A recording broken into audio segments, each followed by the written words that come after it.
Bismillah, Assalamualaikum warahmatullahi wabarakatuh. Kami dari kelompok 9 yang beranggotakan Merisa Enjira, Hasanawati, Widya Agusti, Ika Pertiwi akan mempresentasikan dan menjelaskan tentang manajemen strategik sumber daya manusia. Assalamualaikum warahmatullahi wabarakatuh. Selamat malam Ibu, selamat malam teman-teman semuanya. Kami dari Kompos 9 akan menampilkan dan memaparkan hasil diskusi kami mengenai manajemen strategik sumber daya manusia yang beranggotakan saya sendiri Merisa Injira, Hasanawati, Widya Agusti, dan Ika Pertiwi. Dan materi pertama akan disampaikan oleh saya sendiri mengenai sumber daya manusia. Sumber daya manusia merupakan salah satu sumber daya yang ada di dalam organisasi, yaitu semua orang yang melakukan aktivitas di dalam organisasi atau perusahaan tersebut. Dan secara umum kita dapat mengelompokkan sumber daya itu ada dua. Yang pertama sumber daya manusia atau SDM, dan yang kedua sumber daya non manusia. Sumber daya manusia ini merupakan satu-satunya sumber daya yang memiliki akal, perasaan, keinginan, kemampuan, keterampilan, rasa, dan semua potensi sumber daya yang ada ini itu akan sangat berpengaruh dalam mencapai tujuan yang diinginkan oleh organisasi tersebut. Selanjutnya, selain sumber daya manusia itu ada perencanaan sumber daya manusia. Perencanaan sumber daya manusia ini merupakan salah satu fungsi yang harus diutamakan oleh organisasi yang harus dilaksanakan pertama kali. Perencanaan SDM sendiri adalah langkah-langkah tertentu yang diambil oleh manajemen guna menjamin bahwa organisasi tersebut telah tersedia tenaga kerja yang tepat untuk menduduki berbagai kedudukan, jabatan, dan pekerjaan yang tepat di waktu yang tepat. Tentu langkah ini untuk mencapai tujuan organisasi tersebut. Nah, di dalam melakukan perencanaan sumber daya manusia itu terdapat faktor-faktor yang mempengaruhi, baik faktor dari dalam maupun faktor dari luar. Yang pertama itu faktor-faktor eksternal. Faktor-faktor eksternal yaitu faktor-faktor yang pertumbuhannya dan perkembangannya itu di luar kemampuan organisasi untuk mengendalikannya. Contohnya adanya perkembangan teknologi, sosial budaya, kegiatan politik maupun kondisi ekonomi. Dan yang kedua ada faktor-faktor internal, yaitu faktor-faktor atau kendala-kendala yang terjadi dalam perusahaan tersebut atau di dalam organisasi tersebut. Contohnya adanya anggaran, perencanaan produksi dan penjualan, adanya kegiatan usaha baru, dan selanjutnya akan dijelaskan oleh rekan saya. Terima kasih. Assalamualaikum warahmatullahi wabarakatuh. Saya Ika Pertiwi ingin melanjutkan presentasi dari teman saya sebelumnya, yaitu tujuan perencanaan SDM. Tujuan perencanaan SDM ini sendiri yaitu ada perencanaan mengaitkan tindakan-tindakan dengan konsekuensinya. Dan yang kedua, perencanaan mendayagunakan sumber daya manusia secara lebih efektif dan efisien. Yang ketiga, perencanaan mengaitkan sumber daya manusia dengan organisasi. Yang keempat, perencanaan menjadikan karyawan lebih puas dan lebih berkembang.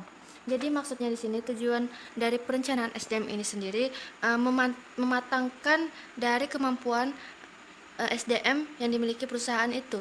Contohnya, jika perusahaan ingin pegawainya lebih berkembang dan lebih berkreatif, maka perusahaan itu harus mengadakan pelatihan-pelatihan khusus di bidangnya untuk pegawai-pegawai yang berkontribusi terhadap perusahaan itu sendiri dengan tujuan untuk menunjang tujuan atau sasaran dari perusahaan dan laba yang diinginkan. Yang selanjutnya yaitu mengenai perencanaan SDM sendiri, yaitu berbicara tentang manfaat perencanaan SDM itu sendiri.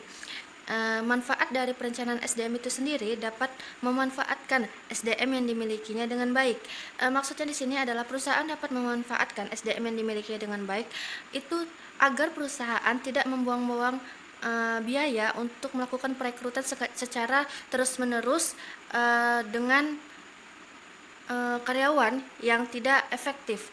Maka dari itu lebih baik perusahaan mengasih pembelajaran atau pembekalan keahlian terhadap pegawai yang dimilikinya daripada harus melakukan perekrutan ulang dengan tahapan-tahapan yang panjang. Selanjutnya yaitu produktivitas kerja dari tenaga yang sudah ada dapat ditingkatkan lagi. Nah, seperti yang saya sudah bilang sebelumnya, bahwasanya perusahaan bisa meningkatkan produktivitas kerja dari SDM yang ada itu dengan melakukan pembekalan pelatihan yang dimiliki oleh karyawannya itu sendiri. Tetapi di sisi lain, perusahaan juga bisa menjaga keloyalitasan atau produktivitas kerja dari tenaga kerja ini dengan cara membayarkan upah atau memberikan kompensasi atas kinerja atau produktivitas yang dimiliki karyawan tersebut. Yaitu organisasi dapat menentukan ada tidaknya lowongan pekerjaan dan jabatan baik untuk SDM dalam organisasi. Jadi sekiranya jika jabatan itu tidak diperlukan sekali, maka perusahaan tidak perlu mencari atau menambah karyawan karena bisa menambah beban gaji yang seharusnya itu bisa dikerjakan dengan satu orang. Contohnya yaitu bagian penjualan dan gudang itu seharusnya bisa diselesaikan atau ditangani dengan satu orang, tetapi perusahaan yang lain atau ada perusahaan yang menempatkan dua karyawan dalam dua situasi tersebut. Jadi seharusnya kita bisa menghemat atau mengefisiensikan gaji atau pengeluaran gaji perusahaan. Selanjutnya, mempunyai efek terhadap penyelenggaraan manajemen sistem informasi SDM yang komprehensif, menggiatkan program penelitian terkait SDM yang ada, dasar bagi penyusunan program kerja juga. Jelas SDM ini berpengaruh dalam penyusunan program kerja. Jika perusahaan menyusun program kerjanya dengan baik dan benar, maka perusahaan akan terkoordinir untuk mencapai sasaran atau tujuan yang diinginkan. Selanjutnya yaitu di samping ada manfaat, tujuan, dan faktor-faktor yang mempengaruhi, perencanaan SDM ini sendiri mempunyai tantangan dan faktor yang mempengaruhinya juga. Di sini saya akan bahas satu persatu. Yang pertama yaitu adalah salah satu tantangan dalam bisnis ini adanya upaya peniruan dari kompetitor yang ada. Maka di sini perusahaan saingan kita itu akan melihat bagaimana kita sebagai manajer dalam memanage sumber daya manusia yang ada. Maka dari situ kita harus mempunyai opsi yang lain jika perusahaan kita ditiru oleh kompetitor yang ada. Selanjutnya yaitu SDM yang direncanakan perlu mendukung keseluruhan strategi bisnis. Yang ketiga, menghindari strategi berlebihan pada masalah-masalah harian. Maksudnya di sini adalah menghindari strategi berlebihan, yaitu kita melakukan perekrutan yang berlebihan. Secara tidak langsung kita akan mengeluarkan biaya yang lebih banyak, tetapi kita belum tahu nih gimana karakteristik dari pegawai yang akan duduk di jabatan yang kosong itu. Jadi kita sebagai manajer seharusnya bisa memilih opsi bahwasannya kita harus lebih mengepush atau mendorong karyawan yang sudah ada atau yang sudah lama. Agar apa? Agar dia bisa lebih produktivitas dan berkreatif dalam menjalankan pekerjaannya, daripada kita harus melakukan perekrutan yang banyak untuk mencapai strategi-strategi yang ada. Dan selanjutnya adalah perlunya menyesuaikan strategi bisnis dengan karakteristik unik organisasinya. Dan yang terakhir adalah perlu upaya untuk menanggulangi perubahan lingkungan. Nah, mungkin sampai sinilah presentasi dari saya dan akan dilanjutkan oleh teman saya selanjutnya. Wassalamualaikum warahmatullahi wabarakatuh. Baiklah, di sini saya akan menyambung penjelasan dari teman saya sebelumnya. Kita masuk ke manajemen strategi sumber daya manusia. Di sini tugas utama SDM sendiri adalah menyediakan satu set pelayanan yang masuk akal bagi strategi perusahaan. Strategi adalah rencana perusahaan untuk menyeimbangkan kekuatan dan kelemahan internal dengan kesempatan dan ancaman eksternal dalam mempertahankan keuntungan yang kompetitif. Untuk itu, setiap perusahaan memiliki kebijakan dan praktik SDM yang berbeda-beda. Selanjutnya kita akan masuk ke proses manajemen strategi. Ini ada beberapa item. Itu yang pertama, mendefinisikan bisnis dan misinya. Di sini untuk mendefinisikan bisnis dan misinya itu sendiri, untuk menetapkan tujuan, seseorang pemimpin harus sudah mengembangkan opini, pemikirannya mengenai kondisi masa di mana mungkin dan diinginkan oleh organisasi itu sendiri. selanjutnya itu untuk menghadirkan audit eksternal dan internal. Di sini juga butuh banyak manajer yang melakukan dengan analisis SWOT. Analisis SWOT sendiri yaitu dengan mengidentifikasi kekuatan, kelemahan, kesempatan, dan ancaman perusahaan. Lalu masuk ke menerjemahkan misi ke dalam tujuan strategi. Di sini untuk penjelasan berikut mengatakan misi adalah mengevaluasi dan bertindak melalui kerjasama publik dan swasta untuk meningkatkan sistem energi itu sendiri. Jadi untuk menekan energinya itu sendiri, manajer perusahaan butuh tujuan strategi jangka panjang yang spesifik. Lanjut untuk selanjutnya memformulasikan strategi untuk mencapai tujuan.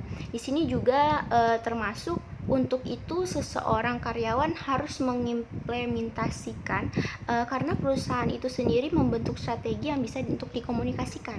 Lalu untuk selanjutnya implementasi strategi yang diimplementasi.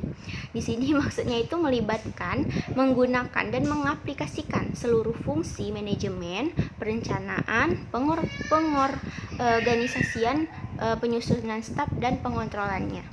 Lalu untuk yang terakhir itu evaluasi kinerja strategi, tidak selamanya berhasil, untuk itu harus dikelola lebih lanjut dan sesuai yang terjadi. Kontrolnya ini sendiri pun menjaga strategi perusahaan mengikuti perkembangan zaman. Dan selanjutnya itu kita masuk ke model proses manajemen.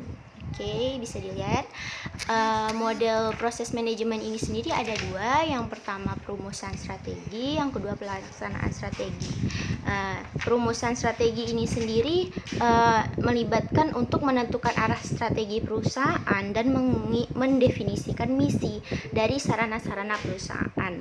Itu bisa jadi kita itu kelemahan dan kekuatan yang internal atau eksternalnya, kemudian untuk berbagai alternatif strategi lainnya. Yang kedua itu pelaksanaan strategi. Pelaksanaan strategi ini sendiri organisasi mengikuti strategi yang dipilih, lalu dia mengalokasikan berbagai sumber daya dan memastikan perusahaan memiliki para karyawan yang terampil untuk ditempatkan. Baiklah, sekian penjelasan dari saya. Dilanjutkan oleh teman saya berikutnya. Assalamualaikum warahmatullahi wabarakatuh. Baiklah, saya akan menyampaikan materi yang terakhir, yaitu mengenai peran manajemen SDM dalam proses manajemen strategik.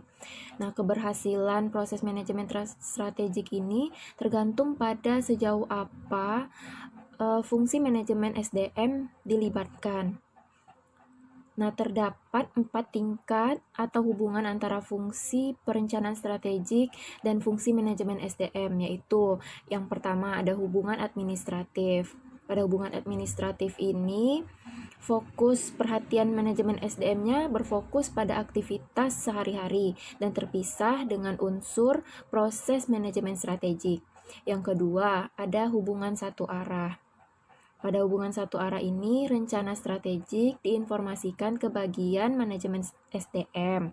Lalu, manajemen SDM-nya berperan untuk merancang sistem dan program-program yang dibutuhkan dalam rencana strategik. Yang ketiga, ada hubungan dua arah. Fungsi perencanaan strategik dan manajemen SDM saling bergantung pada fungsi dua arah ini dengan 3 langkah sebagai berikut. Yang pertama, ada perencanaan strateginya diinformasikan ke bagian manajemen SDM. Lalu, yang kedua, manajemen SDM-nya berfungsi untuk menganalisis masalah dan dampak dari rencana-rencana strategik tersebut, yang untuk kemudian diinformasikan ke bagian perencanaan. Lalu yang ketiga, tim perencanaannya membuat keputusan strategik dan menginformasikan ke bagian manajemen SDM. Lalu yang keempat itu ada hubungan integratif. Nah, hubungan integratif ini bersifat dinamis dan berinteraksi secara terus-menerus dalam berbagai aspek. Nah, bagaimana manajemen SDM dapat memberikan keunggulan kompetitif dalam proses manajemen strategik dapat dijelaskan dalam dua bagian berikut. Yang pertama itu ada manajemen SDM dalam proses perumusan strategik. Nah, terdapat 5 unsur utama dalam proses manajemen strategik yang berkaitan dengan perumusan strategik, yaitu misi, sasaran, analisis eksternal, analisis internal, dan pemilihan strategi. Dengan mempertimbangkan masukan terkait SDM, tim perencana strategik dapat mempertimbangkan seluruh masalah bisnis yang berkaitan dengan SDM sebelum membuat pilihan strategik sehingga dapat membuat strategi yang paling efektif. Lalu yang kedua ada peran manajemen SDM dalam proses pelaksanaan strategik. Nah, juga terdapat ada 5 variabel yang penting yang menentukan keberhasilan pelaksanaan strategik, yaitu yang pertama struktur organisasinya, perencanaan tugasnya, seleksi pelatihan dan pengembangan SDM-nya, sistem penghargaan, serta sistem informasi.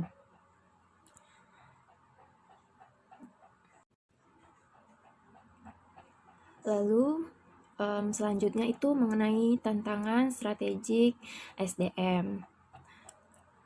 Rencana strategik adalah rencana agar perusahaan dapat menyesuaikan kekuatan dengan kesempatan dan ancaman dari luar dalam rangka memelihara keuntungan kompetitif. Nah, dalam memformulasikan SDM, manajer harus mempertimbangkan 3 tantangan mendasar. Yang pertama, keharusan mendukung produktivitas dan upaya peningkatan kinerja perusahaan.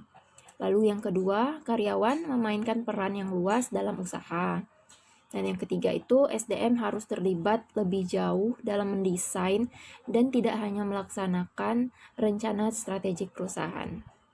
Baiklah, sekian presentasi dari kelompok kami. Lebih dan kurangnya kami mohon maaf. Wabillahi taufiq wal hidayah. Wassalamualaikum warahmatullahi wabarakatuh.